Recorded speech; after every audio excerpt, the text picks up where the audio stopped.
Hello बच्चों, चलिए प्रश्न देखते हैं। यदि पृथ्वी के वातावरण में कार्बन डाइऑक्साइड नहीं होती तो पृथ्वी का तापमान होता वर्तमान तापमान से अधिक, वर्तमान तापमान से कम, समान ही रहता, वातावरण में उपस्थित ऑक्सीजन की मात्रा पर निर्भर करता। तो सबसे पहले जानेंगे हमारे प्रश्न की मुख्य अवधारणा।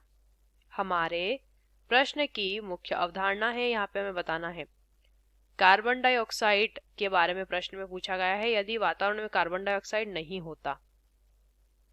होता तो क्या होता। सबसे पहले तो कार्बन डाइऑक्साइड की अगर बात करते हैं तो कार्बन डाइऑक्साइड जो है ये एक ग्रीन हाउस गैस है।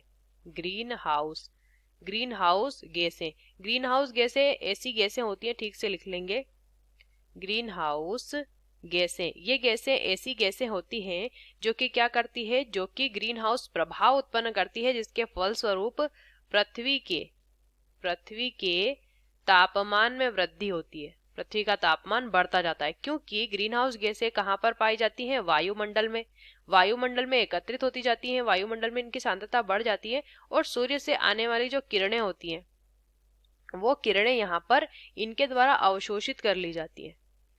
ठीक है, वायुमंडल से बाहर ये किरणें नहीं जा पाती, तो इस वजह से पृथ्वी का तापमान, चूंकि वायुमंडल पृथ्वी से ऊपर है तो पृथ्वी का तापमान भी बढ़ता जाता है। अब अगर कार्बन डाइऑक्साइड पृथ्वी के वातावरण में होती ही नहीं तो ग्रीन हाउस प्रभाव उत्पन्न नहीं होता, वायुमंडल की किरणें जो है वो अवशोषित नहीं होती और पृथ्वी का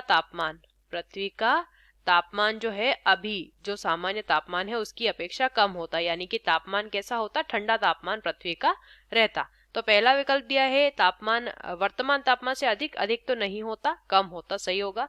समान भी नहीं रहता क्योंकि कम हो जाता, और वातावरण में उपस्थित ऑक्सीजन की मात्रा पर निर्भर करता। ऑक्सीजन हम कहाँ प्रयुक्त करते हैं? श्वसन की क्रिया में, तो यहाँ पे ऑक्सीजन पर तापमान निर्भर नहीं करता है। तो विकल्प बी हमारे प्रश्न का सही उत्तर हो जाएगा। आशा करते हैं आपको इस प्रश्न का उत्तर समझ आया होगा। धन्यवाद।